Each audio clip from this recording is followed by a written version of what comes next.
Welcome back to another episode of Capital H. I'm joined today by Katie Watson, the CHRO at Western Digital. I'm really excited to dig into how she is helping lead a company that's been around for 55 years, known for innovation and really leading through technological inflection points into the age of AI and really doing that with a grounding on being a people-centered organization. So, Katie, thank you for joining us on Capital H, and share with folks a little bit about, you joined Western Digital at an interesting moment in time for the company history, right? The business was separating. So share a little bit about what drew you to the company and what it's been like in your first year as the CHRO.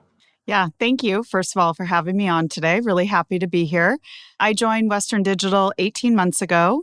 As you said, the company was going through a really key inflection point. We were going from being one public company to divesting our flash business, and so therefore becoming two public companies.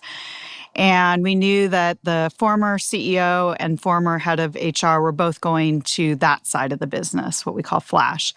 And so Western Digital, or as we now call WD, was going to be singularly focused on hard disk drives. And it is a company that has been around for 55 years. And we're honestly one of just a few tech companies that have been around for over 50 years.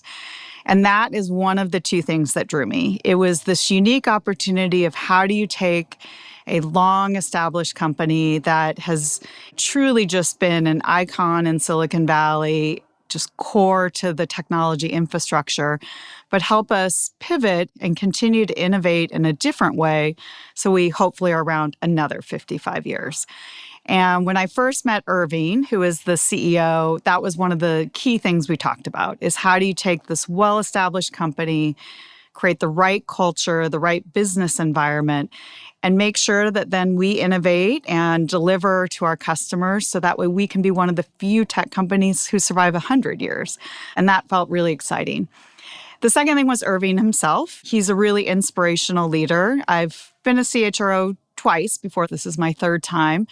And it's just become really clear to me that who I report into and the leadership team I'm on is of critical importance.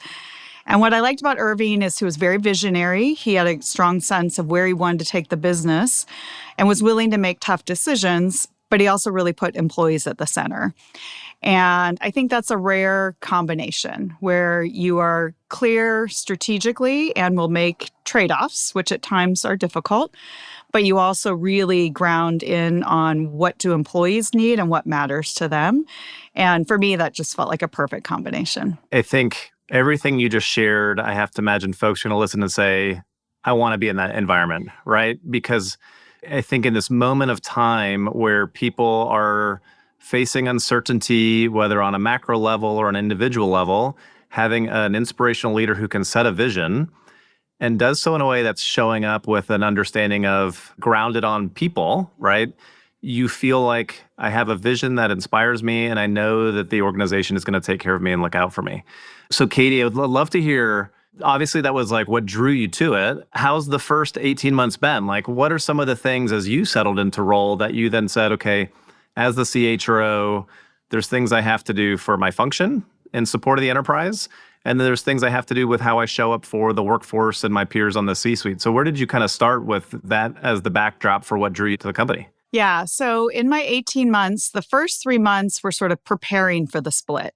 And that was a unique chance to go and visit as many of our sites as I could because I wasn't yet in role. So the previous head of HR continued to run the combined organization until we split. So I went out and visited as many of our countries, as many of our affiliates as I could. So I really could anchor in on what made WD special and unique.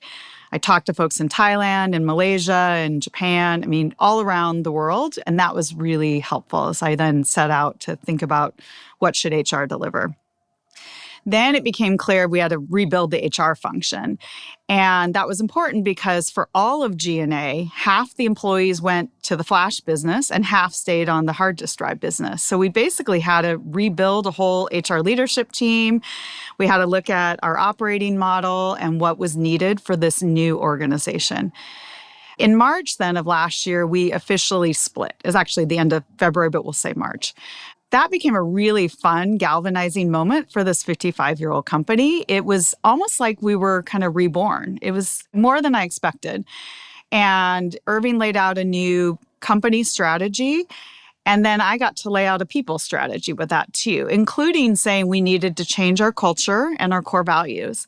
And so we very soon thereafter that did a series of focus groups around the globe, decided what would be our new core values, our new vision and mission, and then spent quite a few months after that rolling it out to everyone and trying to say to folks, we're a company that grew through acquisitions and instead say this is a new point in time for our 41,000 and we get to go forward from here. So really fun. Yeah. Well, and I can imagine for a company with the rich history, 55 years to your point, being able to start fresh, so to speak, sets the groundwork for what the next 55 years might look like, to your point, right? To become a technology company or any industry company that's around for 100 years is a tremendous aspiration. So, Katie, one of the things that you've had to navigate in this moment as well, of course, is uniquely in kind of semiconductor hard disk space is part of that broader technology ecosystem that's kind of navigating through this topic of AI, right? AI and automation.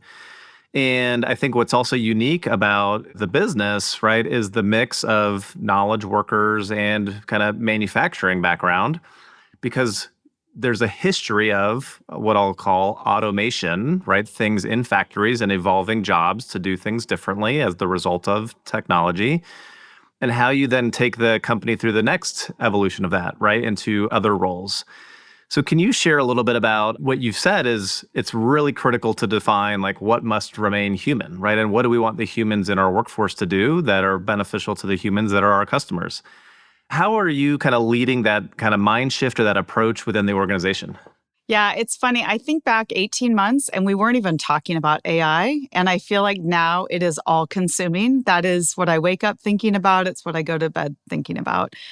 So, a couple things. So, first of all, WD is directly impacted by the AI boom because that influences our customers and their need for hard disk drives. So we talk about it constantly as a company because it is not just what are we doing within our organization, it is truly shaping our customer ecosystem, our product demand.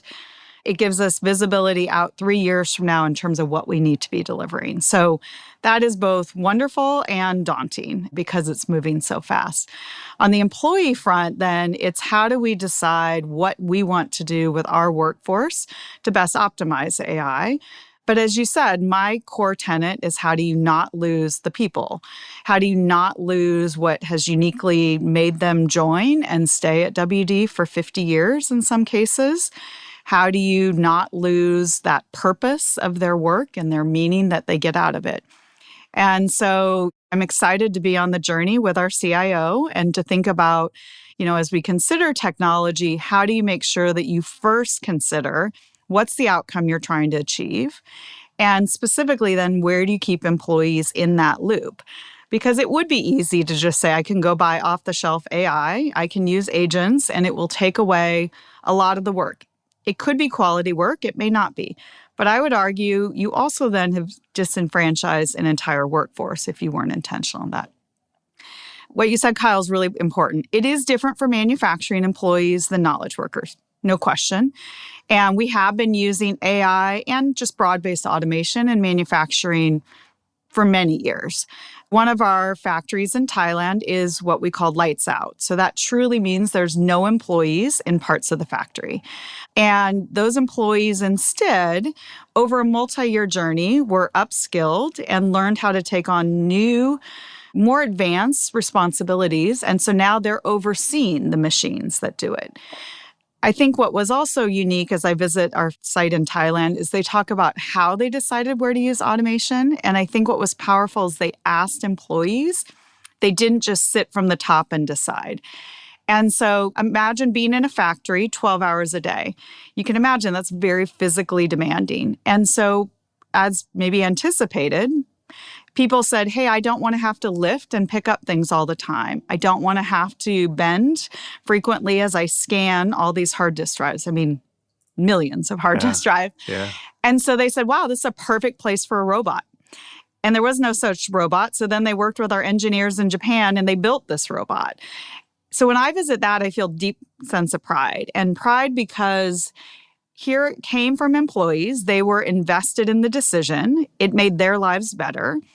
And the company really did invest in upskilling them. And so you have thousands of workers in Thailand who have a different skill set, a different responsibility than maybe they thought possible. So in the knowledge workers, we're obviously just getting started. So, Well, and Katie, what I think is unique about that story, and I know there's some other companies who've gone through similar things, if they've got that portion of their business with a manufacturing footprint or other, it gives you a real example to point to that says, we can and we will navigate you, the workforce, through this moment.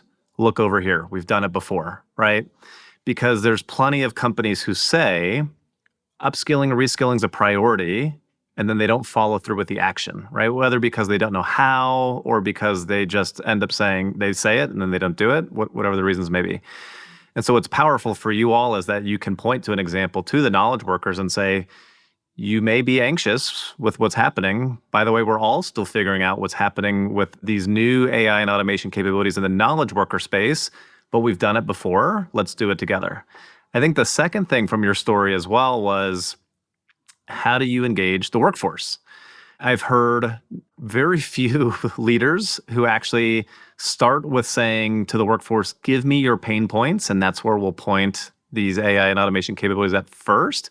Instead, it's almost like, here's the technology I've bought. What can it do?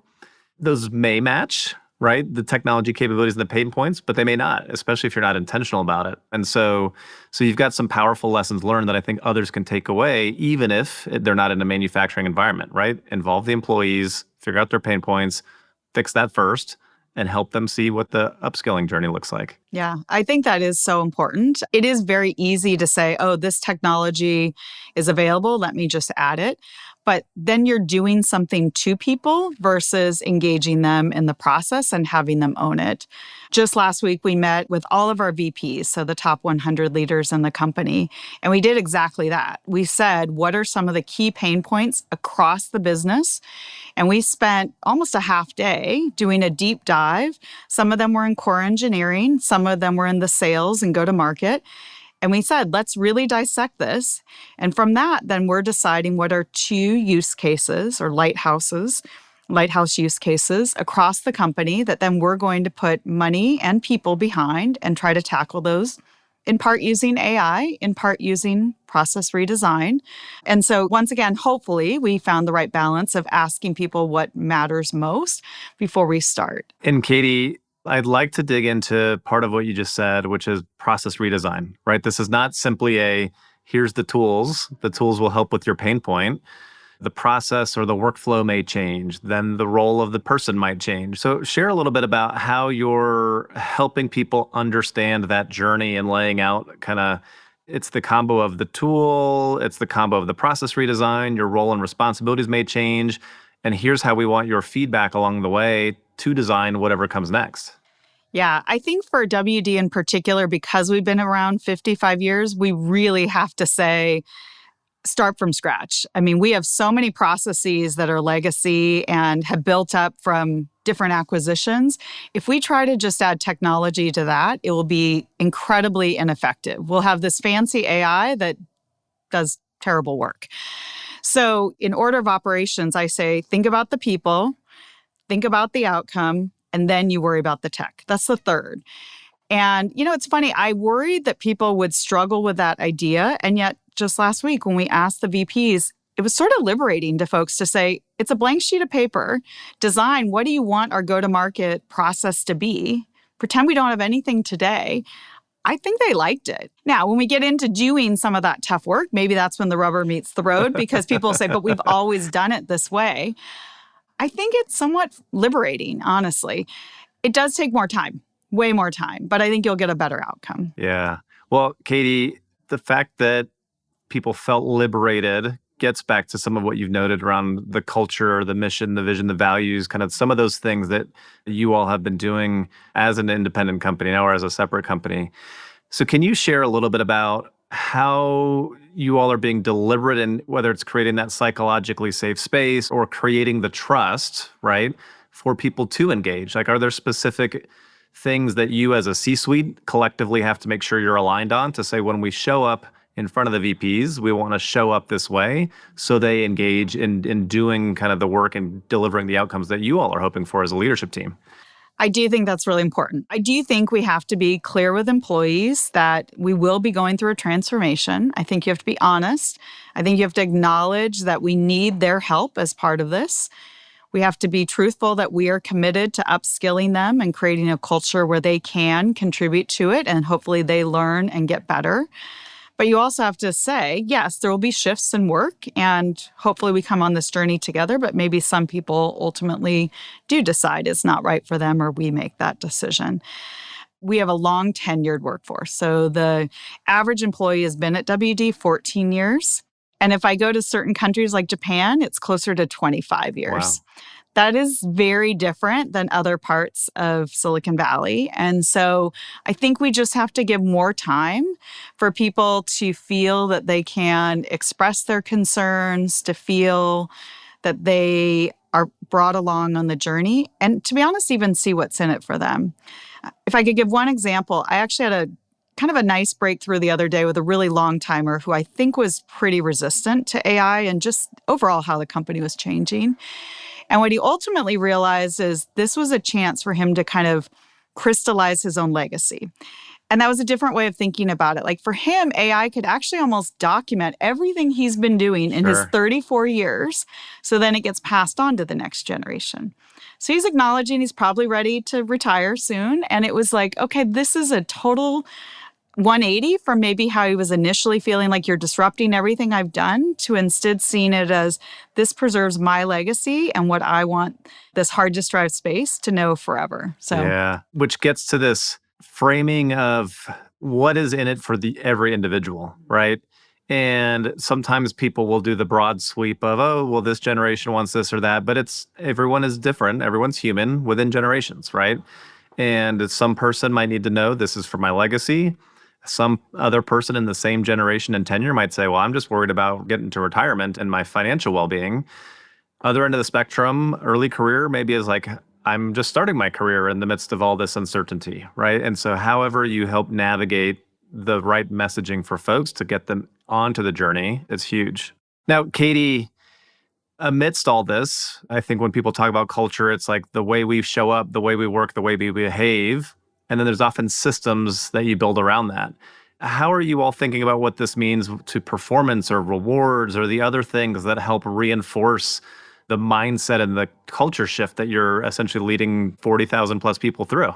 yeah. So if I go back to when we introduced the new core values, and if you don't mind, I'm just going to share what those Yeah. 5 core values are because it was really important. So we started with customers and we defined it as internal and external customers. So getting people to think about all the work we do is on behalf of someone else. And at times it's even just an internal. How does engineering think about that they're delivering to the operations team who has to make the product? On the other end, then we talked about innovation. So that's one of the key core values. And when we defined innovation, it was about take risks, fail fast, and learn faster. We also then said connection. So how do we connect our employees? And then the other 2 were results and excellence. I share that because for us, that was really then how do you shift how people are working? I think it's a company who's certainly innovated. We wouldn't be around, but we were really cautious. And people really, at times, I think, have been almost paralyzed with fear of if they do it wrong, what will be the consequences? And so, how do we create the right processes and programs to reinforce that? It's hard. I mean, if people have been told for many years that you measure 20 times before you cut once, so to speak, right? It's hard to tell them, nope, I'm okay with failure. I'm okay as long as you learn from it and as long as then you pivot fast to go on to something else. I think what intentionally comes about then is we formally measure people on the core values. That is part of their performance review. We ask the leaders to call it out in different meetings, including when they see a failure that, in my mind, is actually a success. And we have to then make sure that we continue to then reward people who have done that. Not that then they think they're the first one to get let go if economically we have to face a downturn. So it's hard. And I think some of the long timers don't quite believe it yet. And in my opinion, HR can say it a lot. The CEO can say it. but ultimately it comes down to their direct manager Sure. reinforcing it. Yeah. Yeah. Well, and I know to your point, that gets at, I think, this long-standing question that many companies ask or face is who owns culture, right? Sometimes it defaults to CH or own HR function, but I think most folks would truly say it is in the hands of the leadership team. And it's the frontline leadership team, not the executive leadership team, because those are the leaders showing up in front of the workers all day, every day, representing on values. Now, Katie, you have shared a lot of, I would say, workforce company focused, what you've done, what you've prioritized, how you've been navigating certain things. You also acknowledged at the beginning you had to rebuild an HR team, right? Because half the folks from the prior combined company went with the split. So, how did you think about in that kind of moment in time, looking at trends of what's happening in the world of HR, capabilities you wanted to prioritize or bets you wanted to make? So, how did you think about kind of that side of your remit as well? Yeah, I mean, it was a little daunting. It was a lot of requisitions, and we still have many. I tried to look at what did the company need in the future versus what did they need for today. And because I had that first 3 months of going out and visiting the sites and meeting with so many employees, I was fortunate to then understand what was unique about WD. I had a chance to understand we had very long tenured employees, many of which who were considering retiring. I had a chance to understand that we were highly technical in a way that I maybe did not appreciate and very specialized. And so when I built out the team, then I could bring on people who understood that they needed to honor that history, they needed to honor the expertise. They also really had to create programs and processes that allowed us to shift. And so I brought on a new head of talent development and inclusion, a new head of total rewards, a new head of business partners for product. And I think they all came in with the mindset of we've got to build and we've got to change things. Mostly that's pretty fun. Building is great. And at times it also feels pretty overwhelming. The joke is I always say it's a very opportunity rich environment. That's my fun way of saying, oh my gosh, look at what we have to do. But it's true. There's just a lot to do. Yeah. Well, and I do think the culture at the company level that you're creating probably helps with that opportunity rich environment in HR because it sets the same standard of it's okay to fail. It's okay to learn. Let's try some new and different things. We all have whatever prior backgrounds that brought us to the role and those experiences. But I really like what you shared about like building towards the future, right? Because it is too easy to get consumed with the today and then the backlog, right? Let alone spending time on the future. So, Katie, maybe last couple questions for you. You also shared, you've been a chief people officer 3 times, right? And you've seen trends come and go. What would be maybe 1 or 2 things that you think folks should really be paying attention on as they're trying to make impact at their organizations based on how you've seen the world of work evolve and navigate and how the profession has evolved? Yeah, thank you for asking. Definitely a hard question. Let me say what I think has remained the same and then maybe what I think is different. So, number one is I think HR has to be a true consultative partner. I think the business is not looking to us to just give them data or share with them basic statistics. I think they really want us to help them collectively solve those problems.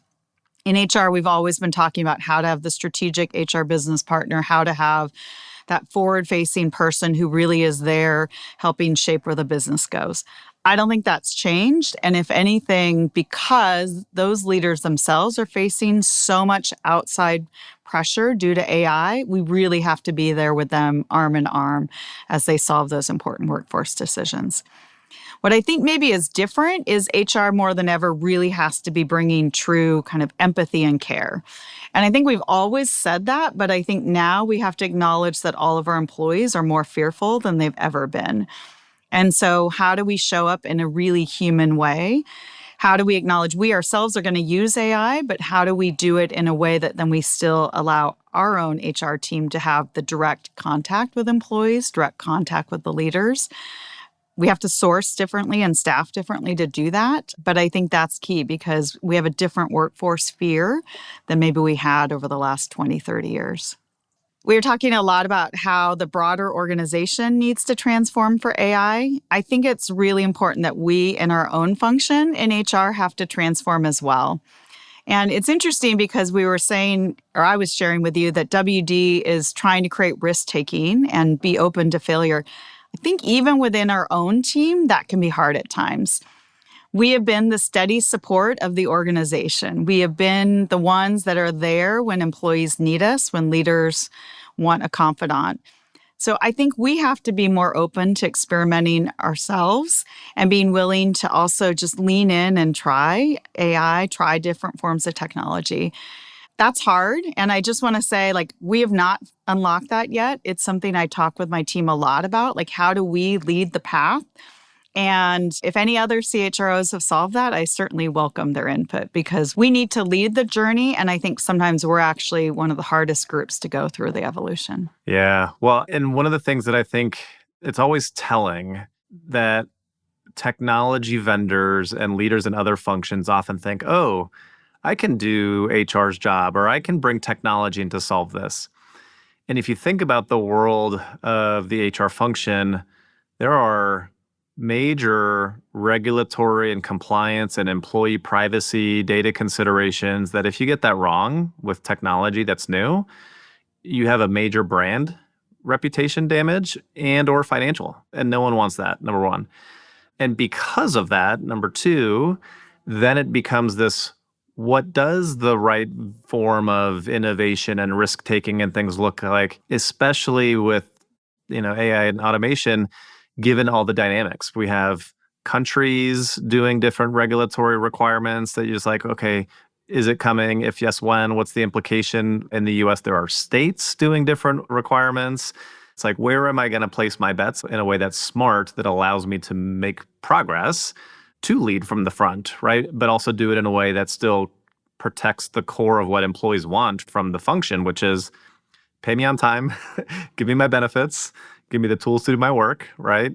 And help me show up the best I can with my team and grow my career to support my family, friends, and community. So it is no easy task, to say the least. I agree. No easy task. So, well, Katie, and to all the listeners, I think there were a few tremendous takeaways from this story, from your journey, from where Western Digital is headed, that I think could apply to anyone. Number one, engage the workers. Find out what their pain points are and connect AI automation or other business initiatives to those pain points, right? Help workers understand what's in it for me, why join on the change, right? Number two, when you have a moment that's a major inflection point, whether it's in response to macroeconomic, whether it is a business situation like divestiture separation, ground on those core values, but then get the leadership team to walk the talk, right? And show up for the workers and get them on the journey. And then number three, figure out where in the company you have examples that show you mean what you say, right? So your example of the lights out factory in Thailand and the upskilling of the workers, you can point to other workforce segments and say, we've done it. We're going to do it again. Join us on the journey. And I know many companies that might not have that type of environment, I'm sure have an example somewhere. They just need to bring it to the surface to everyone. That helps build some of that trust. So folks, I hope you really take some good nuggets away from this conversation with Katie. And Katie, I just want to say thank you for spending the time here on Capital H and sharing Western Digital's journey, the role that you're playing. And I hope maybe our AI avatars will regroup in 55 years at the 110-year mark to revisit the journey the company's been on. So thank you. Thank you so much. Happy to have been here. This podcast is produced by Deloitte. The views and opinions expressed by podcast speakers and guests are solely their own and do not reflect the opinions of Deloitte. This podcast provides general information only and is not intended to constitute advice or services of any kind. For additional information about Deloitte, please go to deloitte.com/about.